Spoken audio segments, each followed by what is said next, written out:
ربنا ظلمنا أنفسنا وإن لم تغفر لنا وترحمنا لنكونن من الخاسرين.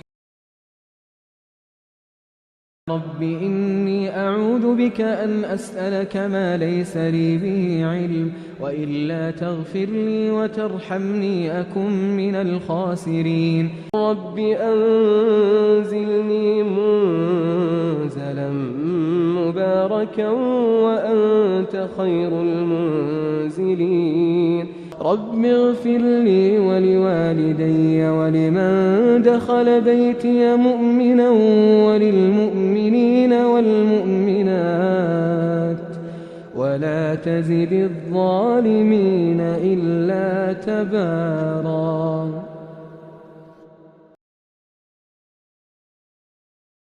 ربنا تقبل منا إنك أنت السميع العليم. ربنا واجعلنا مسلمين لك ومن ذريتنا أمة مسلمة لك وأرنا مناسكنا وتب علينا إنك أنت التواب الرحيم. رب اجعلني مقيم الصلاة ومن ذريتي ربنا وتقبل دعاء. ربنا اغفر لي ولوالدي وللمؤمنين يوم يقوم الحساب. رب هب لي من الصالحين. ربنا افتح بيننا وبين قومنا بالحق وأنت خير الفاتحين.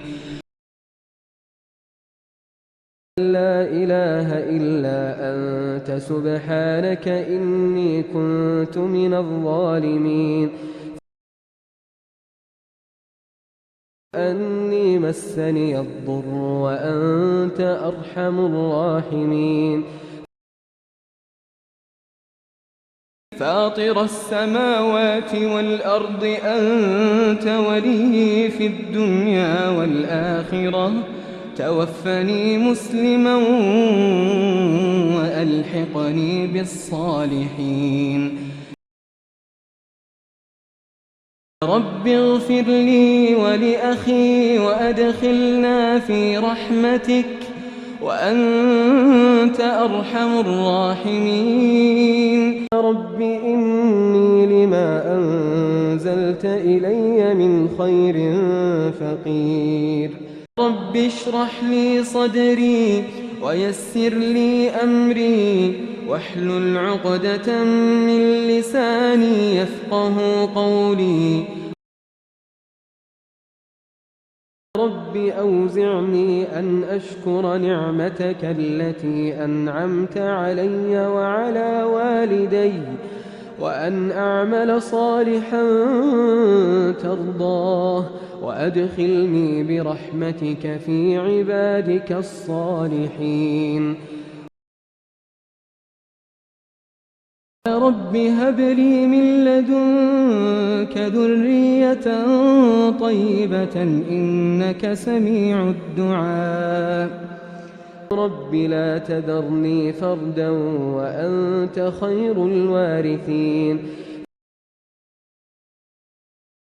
ربنا أنزل علينا مائدة من السماء تكون لنا عيدا لأولنا وآخرنا وآية منك وارزقنا وأنت خير الرازقين.